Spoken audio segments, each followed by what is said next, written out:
إلى خضرة النبي مصطفى ورسول مجتبى وحبيب مرتضى سيدنا محمد صلى الله عليه وسلم وعلى آله وأصحابه جميع معلمنا ومشايخنا وأساتذتنا وخصوصا مؤلف هذا الكتاب نفع وجميع أهل مقابر هذه القرية خصوصا مؤسس هذا المسجد أن الله تغشاهم بالمغفرة ورحمة شرير الفاتحة.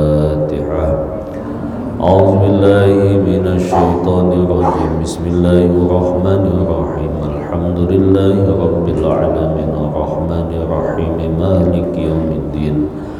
إياك نعبد وإياك نستعين اهدنا الصراط المستقيم صراط الذين أنعمت عليهم غير المغضوب عليهم ولا الضالين.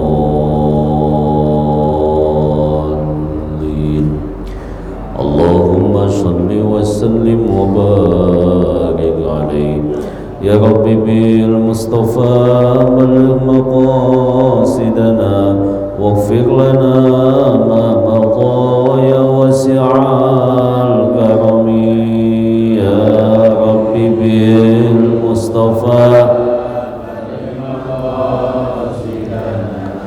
واغفر لنا ما مضى يا واسع محمد سيد الكونين والثقلين والفريقين من عرب ومن عجم يا رب بالمصطفى واغفر لنا ما مضى نبينا الآمر النهي فلا حد أبر في قولنا منه ولا نعم يا رب بالمصطفى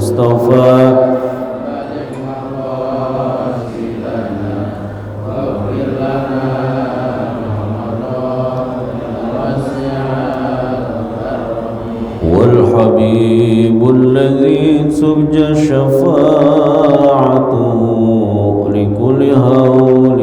بكل هول من الأهوال مقتحم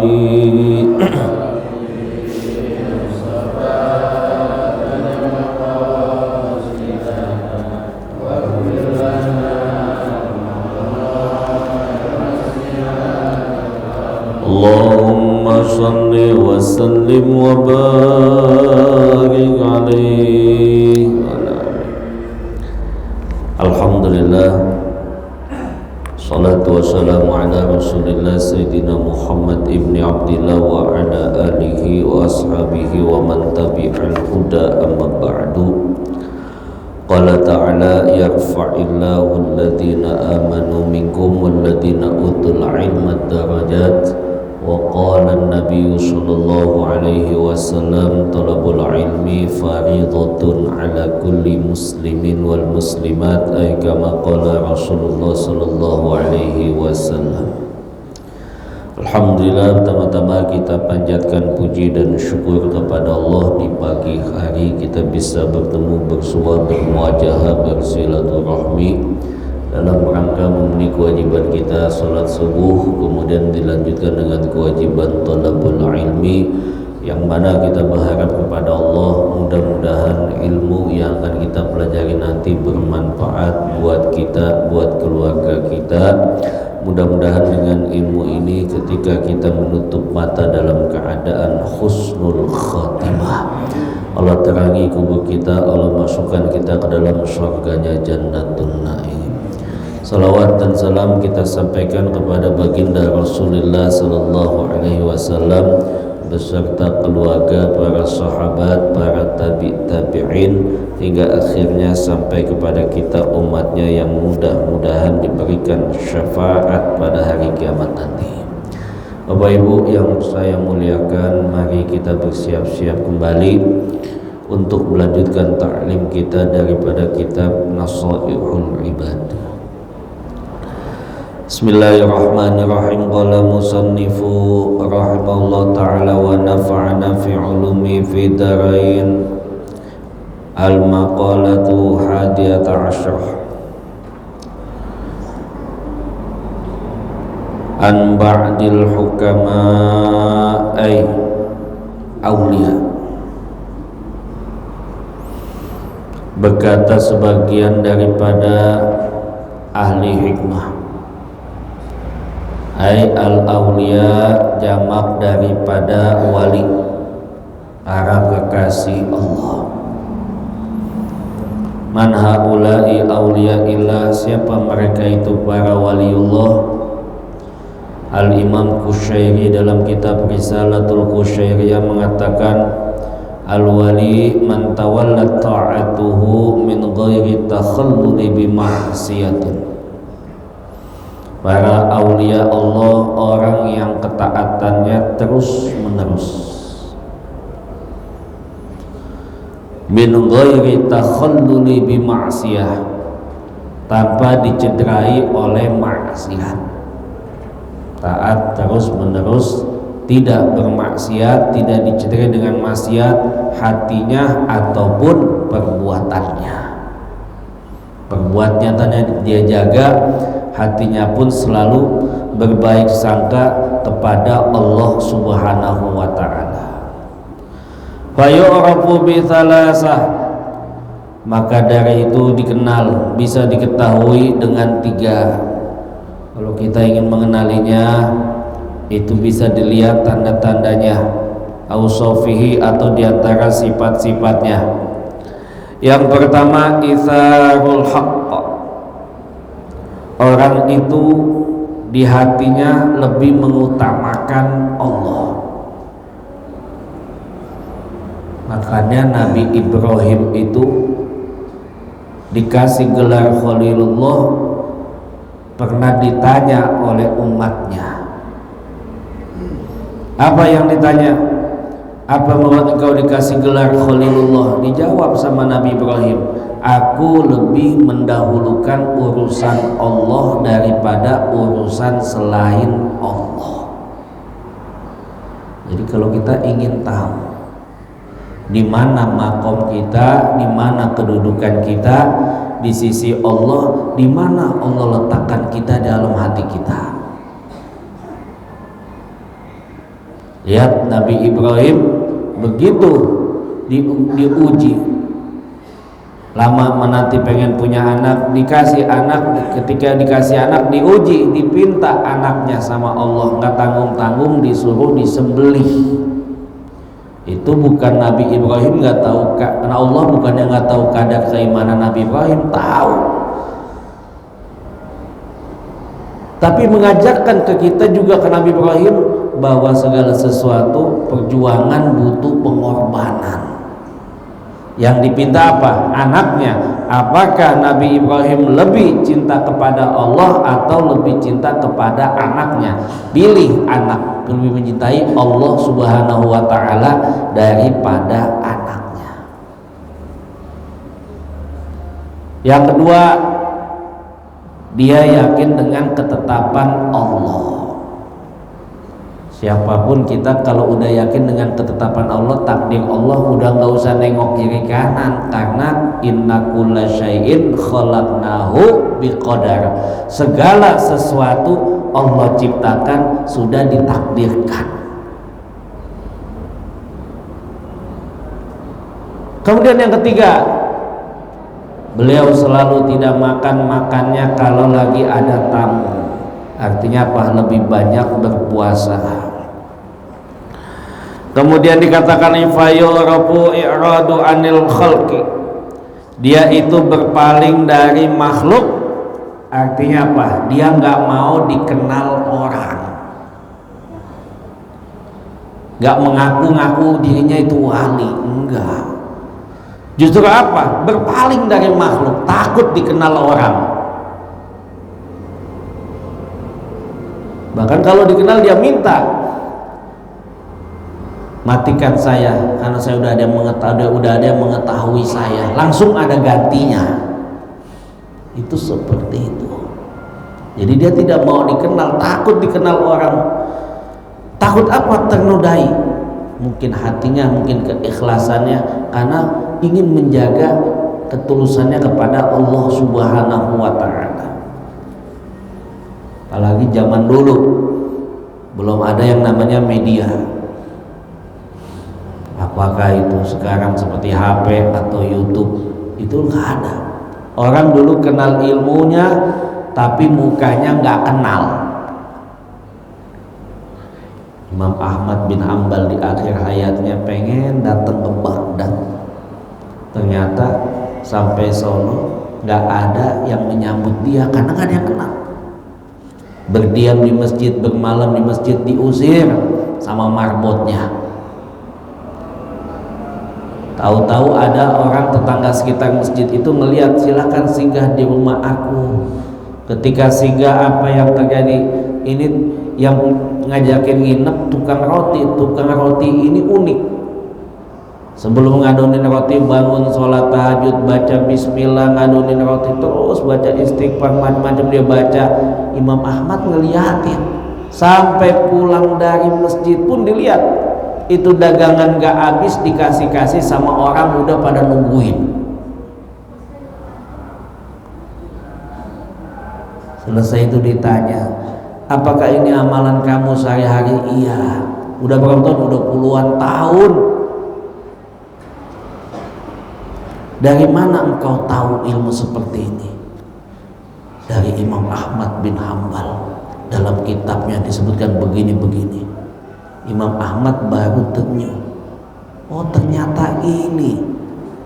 Saya dipaksa pengen di akhir hayat saya, di masa tua saya pengen datang ke Baghdad. Cuma ngelihat seperti ini doang, dari Baghdad ke Damaskus cuma begini doang yang dilihat. Ditanya, apa yang kau inginkan?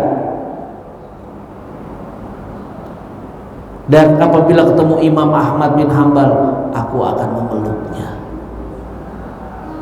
Baru dibilang, yang kau cari ada di depanmu. Ternyata apa?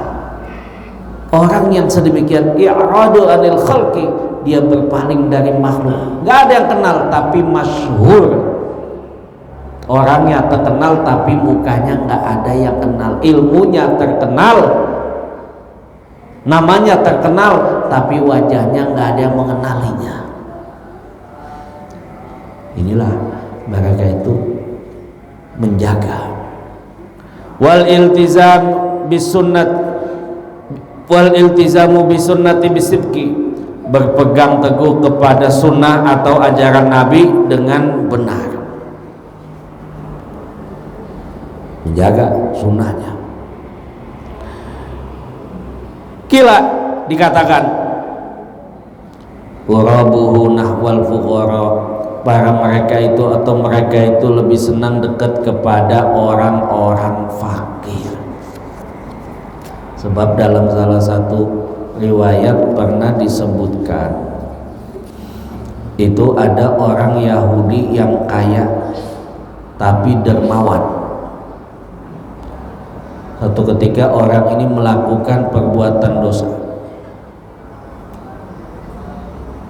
Dia ini melakukan khianat. Ketika akan dihukum mati karena khianatnya itu, Jibril nyampein salam kepada Rasul saat akan hukum mati. Apa? Diminta agar tawanan itu dibebaskan karena dia suka menjamu dan menolong orang fakir. Jadi artinya apa? Orang yang suka dekat dengan orang fakir, menolong, membantu, di saat lagi kesusahan, orang itu akan diampuni oleh Allah Subhanahu wa Ta'ala. Di saat melakukan dosa, orang itu diampuni oleh Allah Subhanahu wa Ta'ala. Makanya Nabi pernah berdoa dalam salah satu hadis, Allahumma inni as'aluka fi'lal khairat wa tarkal munkarat wa hubbal masakin. Rawi Imam Ahmad fi musnadihi wa Imam At-Tirmidzi fi sunanihi dalam kitab Tuhfatul Ahwadi.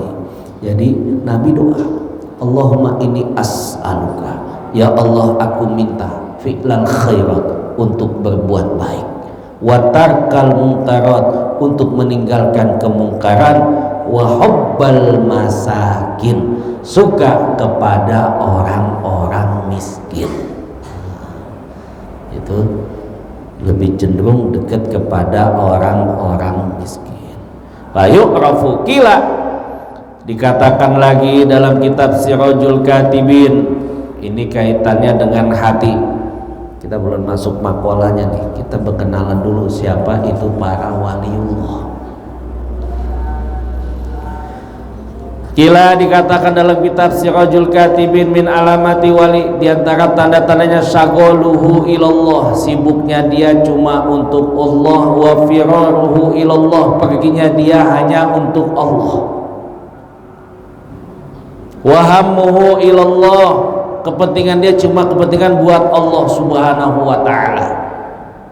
Ini kita kalau udah melekat kayak begini enak nih, sibuk kita ada nilai untuk Allah, nyari dunia ada nilai untuk Allahnya, perginya ada untuk Allahnya, kepentingan ada kepentingan buat agama Allah. Itu seperti itu kalau sudah dijalankan,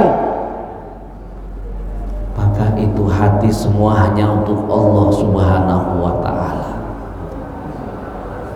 Indah, gak usah nengok kiri kanan, gak usah perlu pujian. Hada sirun baini wa baina abdi, nanti maksudnya dalam hadis qudsi, inilah rahasia antara aku dengan Allah. Di dalamnya apa? Ada khulus, ada keikhlasan. Sehingga Al-Imam Abu Yazid Al-Bustami menggambarkan, idza ra'aitum rajula ya'tadun ayyamshu 'alal ma fala taghura bih hatta tara kaifa tuqima amarallah ay hududallah. Apabila kamu ngelihat orang bisa jalan di atas air, yamshi 'alal ma, berjalan di atas air, wa yatiru bis sama, bisa terbang,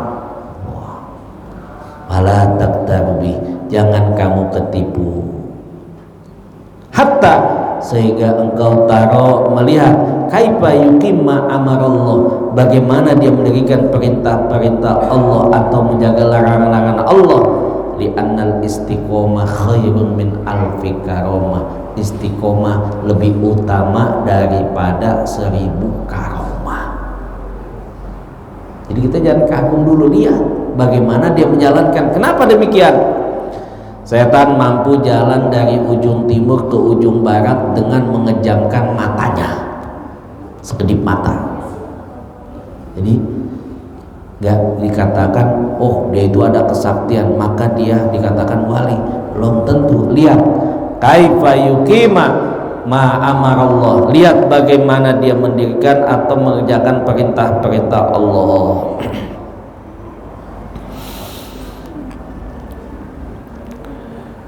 Qala, maka berkata, la tahkiru dzunubas sighar, dikatakan dalam kitab ini, jangan kamu meremehkan dosa-dosa kecil. Sighar ini jamak dari shaghir. La ta'uddu sigharan, jangan engkau mengulang-ulang dosa kecil.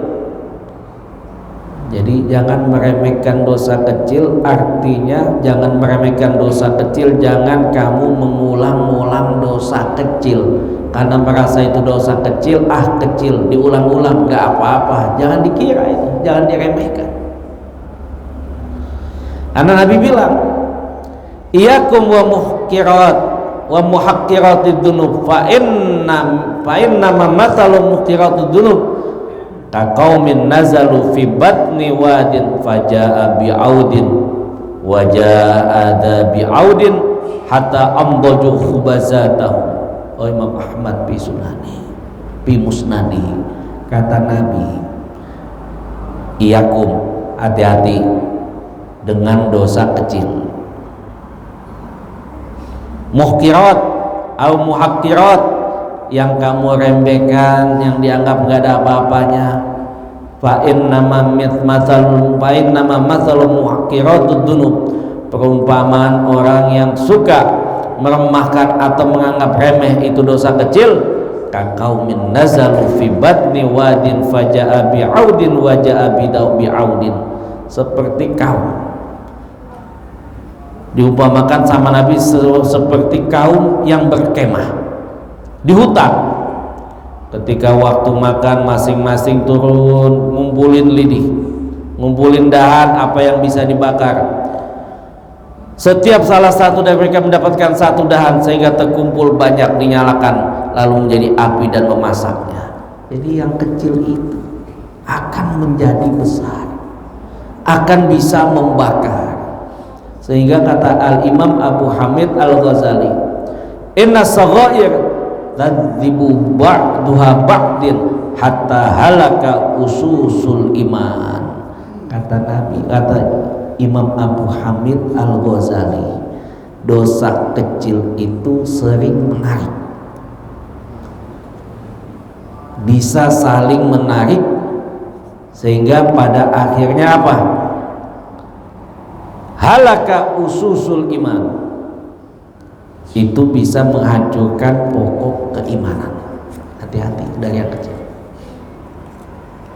Sehingga Nabi pernah bilang dalam sebuah hadis datangnya dari Umar bin Khattab, itu Nabi pernah mengatakan, innakum lata'maluna a'malan hiya adaqku fi a'yunikum minasyakri inna kunna lana'udduha ala ahdi Nabi sallallahu alaihi wasallam minal mubiqat. Al-Bukhari fi sahih. Kata Nabi, nanti akan datang suatu zaman orang mengerjakan dosa kecil bahkan lebih halus daripada rambut. Dosa kecil lebih halus dari rambut, kata Nabi. Inna kunna lana'udduha ala ahdi Nabi sallallahu alaihi wasallam, pada masa kami dosa kecil itu sama aja minal mubiqat, dosa besar yang bisa menghancurkan. Ini dosa kecil di zaman Nabi, di masa sahabat, sampai Nabi sampai sahabat, ini mengisyaratkan betapa kuat keimanan mereka. Sebab dari dosa kecil sekecil rambut itu akan menjadi dosa besar pada masa kami itu. Tapi sekarang dosa kecil kayaknya dianggap sepele, santai aja, kayak gak ada apa-apa. Ah, kecil gak apa-apa, ini mah bahkan dibilang gak apa-apa. Hati-hati, padahal yang kecil itu akan menjadi besar. Sehingga Imam Abu Hamid menambahkan lagi, di antara sebab dosa kecil itu akan menjadi besar dan menganggap remeh dosa tersebut, nanti pada akhirnya orang itu tidak merasakan lagi yang namanya dosa. Ini repot nih, dengan dosa udah tidak dirasakan lagi. Sehingga dikatakan ini bahayanya melakukan dosa-dosa kecil, la sogir ma'al israr. Orang tidak dikatakan kecil kalau dilakukan berulang-ulang. Dibuktikan saat orang tidak merasakan dengan dosa. Nabi bilang, innal mu'mina yarau dzunubahu ka'annahu qa'idun 'alal jaqa'idun tahta jabal yakhafu 'alaihi. Orang mukmin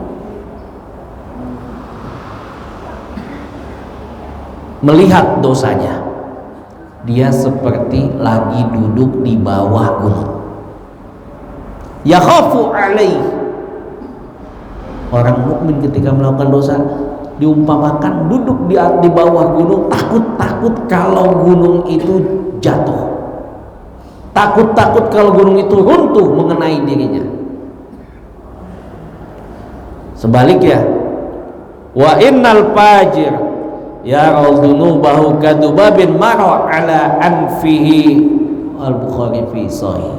Adapun orang yang terbiasa melakukan jahat atau dosa, mereka itu diumpamakan seperti lalat lewat depan hidungnya.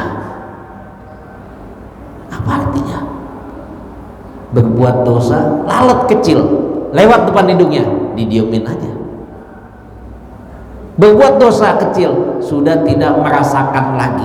Ini yang paling bahaya. Terbiasa melakukan dosa kecil, nggak dirasakan lagi. Akhirnya apa? Tidak ada rasa takut kepada Allah. Padahal Allah udah ngawasin kita tiga, dengan kita sendiri, dengan malaikat Allah langsung. Tapi nggak kerasa lagi. Mengapa demikian? Karena orang itu sudah terbiasa dengan dosa kecil, akhirnya dia anggap remeh, dia tidak merasakan lagi yang namanya dosa. Sehingga kata Imam At-Tabarani dibilang apa? La tangdur ila sigharil ma'siyah wangdur ila azamati. Jangan kamu lihat kecilnya berbuat durhaka kepada Allah, tapi lihatlah kepada siapa engkau melakukan maksiat. Nanti ketika kita melakukan maksiat, kita merasa akan diawasin oleh Allah. Lihat siapa di hadapan kita pada saat itu. Innal israr ala saghair hukmuhu murtakabun kabiratul wahidah.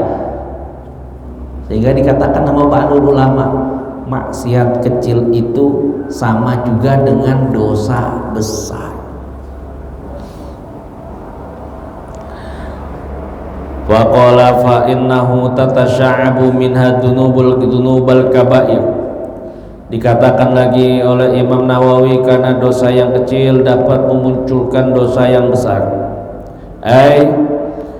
Aidan rubbama innama yakunu ghadabullah ta'ala fi tilka sighar. Bisa jadi orang yang karena dosa kecil itu bisa jadi yang kadang-kadang mendatangkan atau timbul kemurkaan Allah. Jadi nggak mustahil dari dosa kecil mendatangkan kemurkaan Allah. Kenapa? Ada seseorang yang melakukan maksiat, sudah dikatakan maksiat. Niat seseorang ingin melakukan maksiat itu sudah dikatakan maksiat. Kenapa? Di saat itu belum dia kerjakan karena tertunda. Kita pengen berbuat jahat. Di saat kita pengen berbuat jahat karena tertunda, ada orang. Selama itu niat belum kita batalkan dengan taubat atau istighfar atau kita minta maaf, itu selama itu masih ada dosanya. Kecuali kita batalkan, saya nggak jadi, astagfirullahaladzim, taubat kepada Allah, selesai. Di saat itu baru seseorang lepas dari niatannya. Tapi ketika niat itu masih melekat karena tadi tertunda, sepanjang itu tidak terasa masih melekat dosa. Makanya dibilang niatul mar'i aula min amalihi. Niatnya seseorang lebih utama daripada amalnya. Ketika niat yang baik, terusin. Tapi kalau yang buruk, sepanjang itu masih kita niat, belum kita lepasin karena tadi tertunda, sepanjang itu masih ada dosa. Makanya dibilang jangan menganggap remeh dosa-dosa kecil. Fa innahu yatasya'abu, itu akan bercabang-cabang min hadzunubal kabir, dan memunculkan menjadi dosa besar. Qala Sufyan Ats-Tsauri, kullu ma'siyatin an syahwatin fa innahu yurja ghufranaha. Setiap maksiat yang datang dari syahwat atau nafsu. Nafsu itu macam-macam, kaitannya dengan dunia, itu masih diampuni. Wa kullu ma'siyatan kibrin, adapun maksiat yang datangnya karena kesombongan, la yurja ghufranaha li annal iblisa kana asluha. Adapun maksiat yang datangnya karena dari kesombongan, la yurja ghufranaha, sulit untuk mendapatkan ampunan. Kenapa? Awal kesombongan itu bermula daripada iblis. Iblis itu sombong. Bahasa lepasnya, kalau syahwat masih gampang diampunin, dosa yang datangnya dari syahwat masih mudah diampunin. Kalau udah dosa yang datangnya dari kesombongan, sombong karena berbuat dosa, sombong karena durhaka. Lihat iblis kan udah durhaka, sombong. Suruh sujud gak mau sama Nabi Adam, dibilang apa, saya lebih bagus, ana khairun minhu, itu udah sombong. Tingkat kesombongan itulah yang sulit daripada maksiat, sehingga sulit untuk mendapatkan ampunan dari Allah Subhanahu wa ta'ala. Lalu apa contoh-contoh dosa kecil? Gambarannya itu dicontohkan. Yang pertama, ghaddul basar, menjaga pandangan. Ini nggak tua, nggak muda, nggak laki, nggak perempuan, saya yakin pandangan ini masih sangat normal apabila melihat yang cantik, yang indah-indah. Ini imam salah satu tabi'in, namanya Ibnu Husaim. Ibnu Husaim ini terkenal dengan menundukkan pandangan.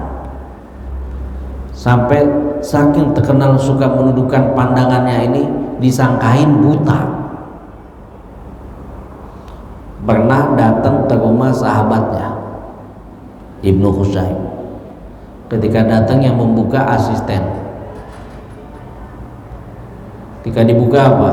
Bilang sama majikannya, "Tuan, itu di depan ada tamu Tuan, orangnya buta, gak ngeliat." Padahal dia itu menundukkan pandangan sampai ngejapin mata, merem.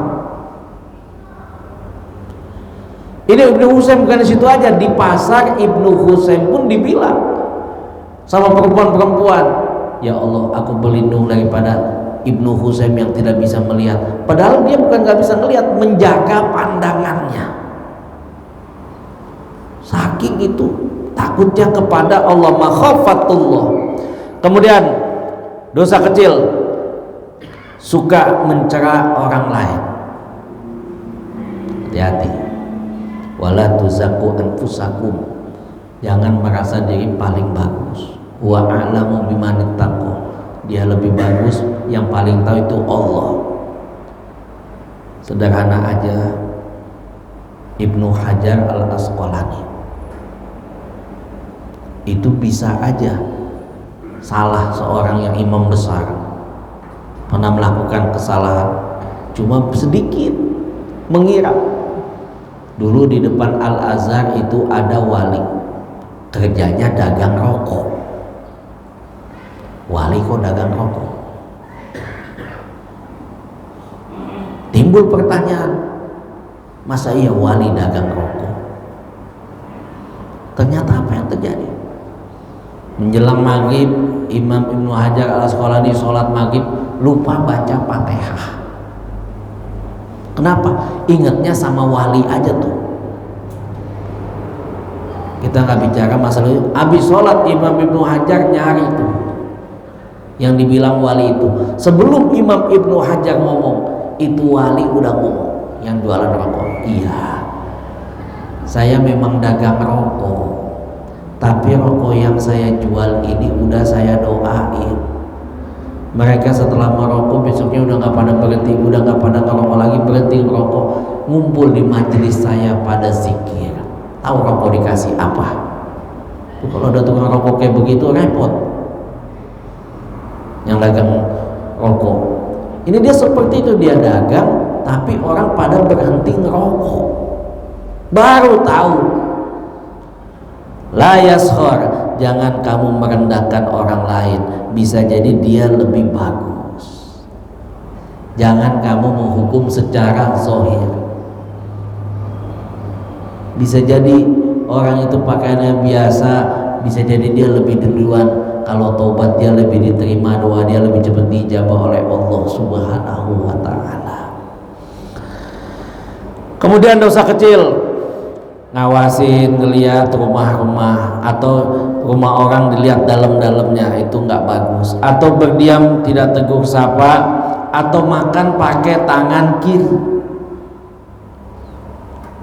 Itu dosa kecil kalau memang kita sengaja.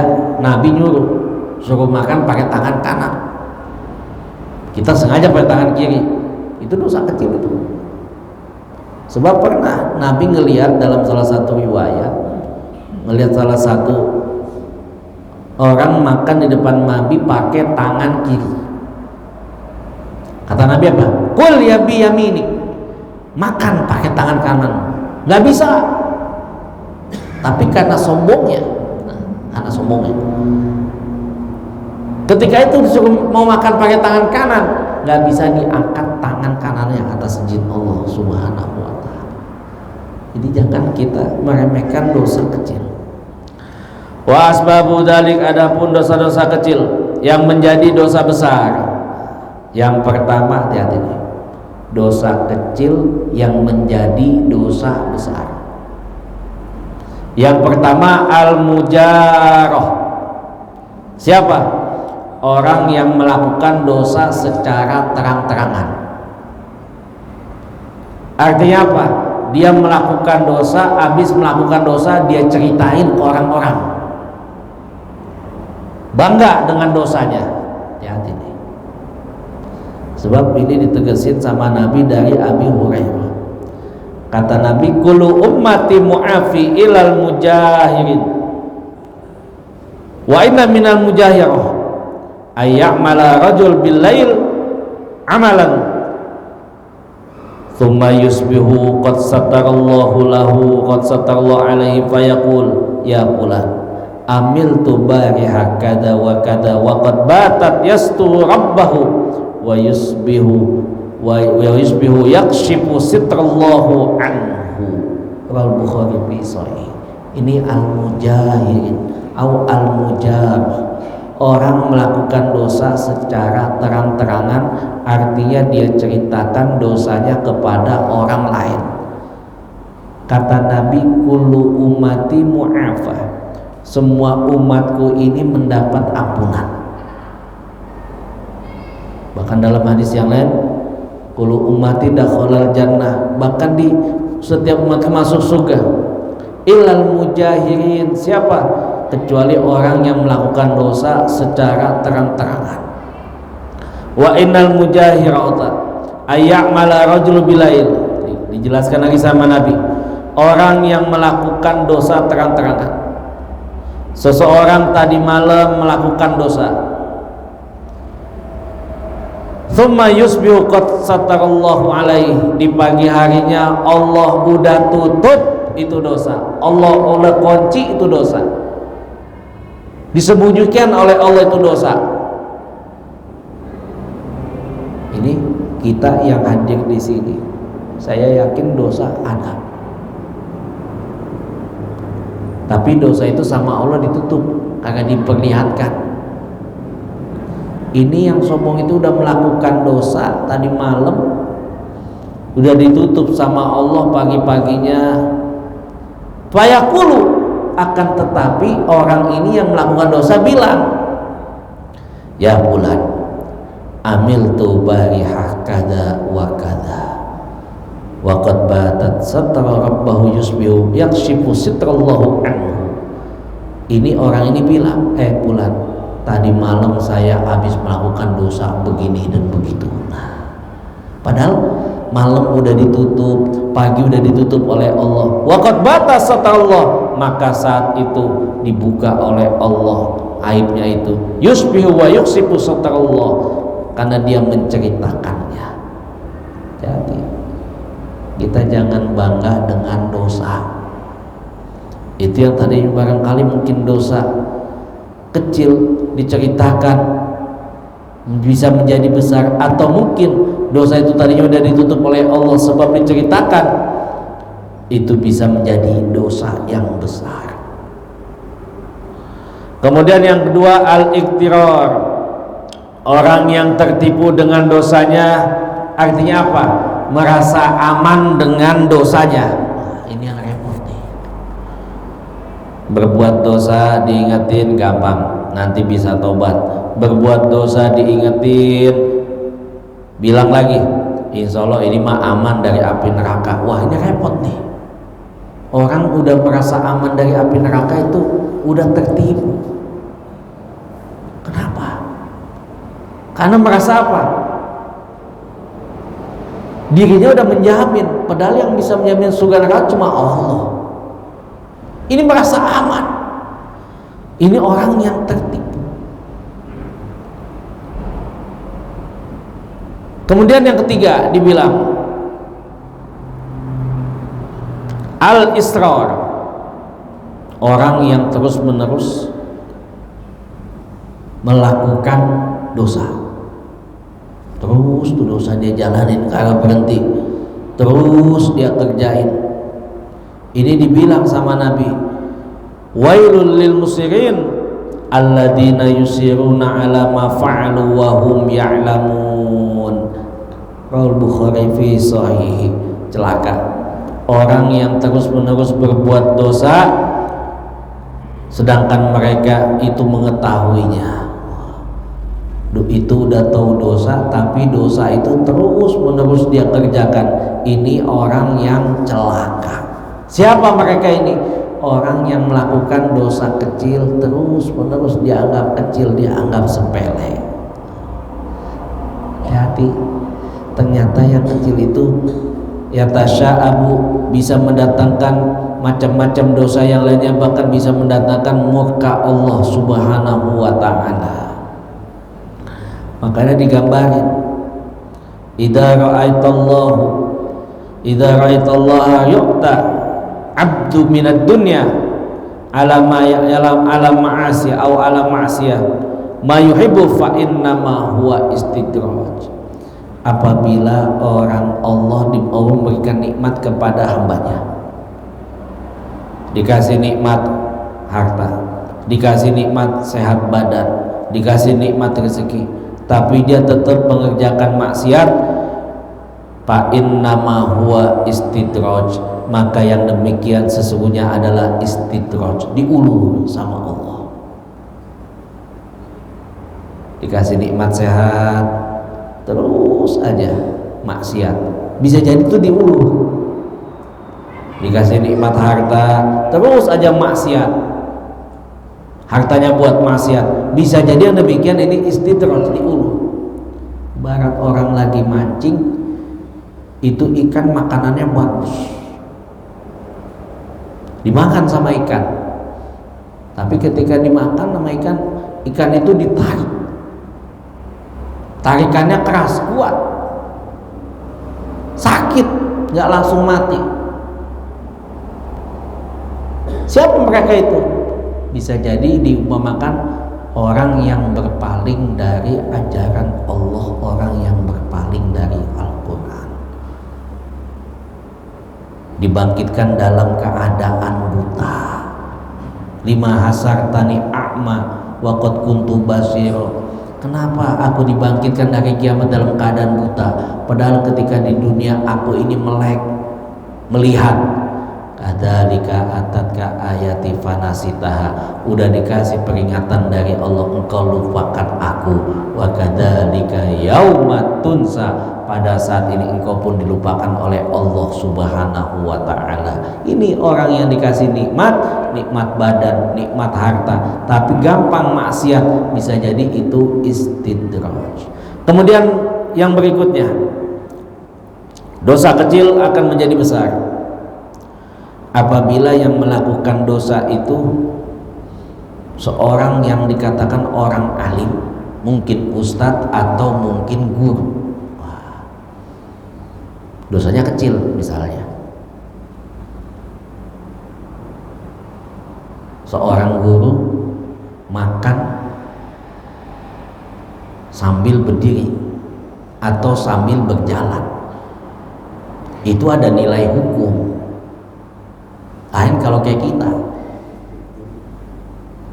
ulama besar makan berdiri, dibilang sama kita mahkamah itu, nggak boleh makan sambil berdiri, itu ajaran Nabi. Itu bisa menjadi hukum kalau yang makan atau minum berdiri itu seorang ulama. Kiai aja makannya berdiri. Nah, itu seperti itu. bisa menjadi contoh, ada nilai hukumnya. Ini bahayanya dosa kecil kalau dilakukan oleh orang-orang yang soleh. Atau bisa jadi contoh kecil, kita bukan seorang kiai nongkrong di kafe, di situ ada band atau ada dangdutan. Jangan main dangdutan, jangan nonton di kafe begitu. Kita bilang kayak gitu, ah kiai aja nongkrong di situ. Nah, itu ada nilai. Makanya ada istisnai, ada pengecualian. Orang yang alim itu, seorang yang ulama itu ada nilai hukum kalau dia melakukan kesalahan sekalipun dosanya kecil. Kenapa? Orang itu bisa mencontoh. Nah, ini aja yang dapat saya sampaikan. Usikum wa nafsi bitaqwallah wallahu a'lamu bimuradi. Barangkali ada yang ingin menambahkan atau bertanya, kalau bisa ya silakan. Assalamualaikum warahmatullahi wabarakatuh. Waalaikumsalam warahmatullahi wabarakatuh. Bagaimana dengan kondisi ini Pak Ustaz? Misalnya undangan itu terpaksa kan harus semua berdiri itu Pak Ustaz. Nah, Ya. itu bingung gitu. Iya. Itu dia, zaman sekarang ini udah pergeseran. Kita kondangan di gedung, bangkunya kagak ada berdiri. Ya kalau bisa jongkok aja kalau masih ada tempat buat jongkok. Nah, itu seperti itu. Kalau kita memang konsisten ingin tetap mendapat pahala, ingin menjaga sunnah, jongkok aja.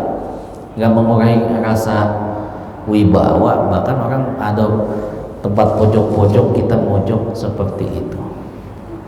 Kalau sekarang seperti itu cobaannya, nggak semuanya kebagian bangku.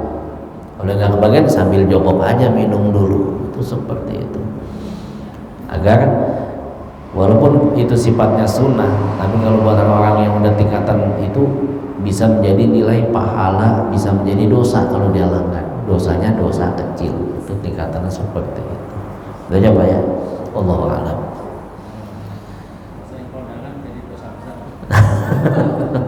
Ya salahnya disengaja, itu aja. Itu aja dapat saya sampaikan, cukup ya. Mudah-mudahan barokah manfaat. Wallahu a'lamu bimuradihi. Usikum wa nafsi bittaqwallah. Al-Fatihah. A'udzubillahi minasyaitonir rajim. Bismillahirrahmanirrahim. Alhamdulillahirabbil alamin arrahmanirrahim maliki yaumiddin. Iyyaka na'budu wa iyyaka nasta'in. Ihdinas siratal mustaqim, siratal ladzina an'amta 'alaihim ghairil maghdubi 'alaihim waladdallin. Amin. Wa'fu 'anna ya karim ya dzal jalali wal ikram. Alhamdulillahirabbil alamin. Allahumma shalli ala sayyidina Muhammad.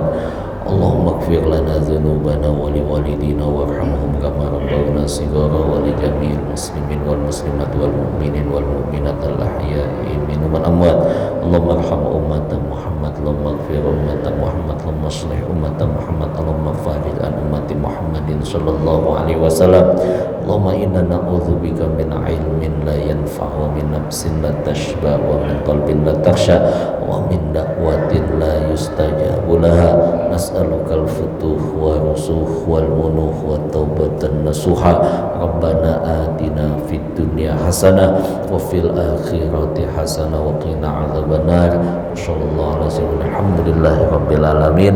Usikum wa nafsi bittaqullah. Subhanakallahumma bihamdika asyhadu an la ilaha illa anta nastaghfiruka wa natubu ilaik. Afwan minkum. Assalamualaikum warahmatullahi wabarakatuh.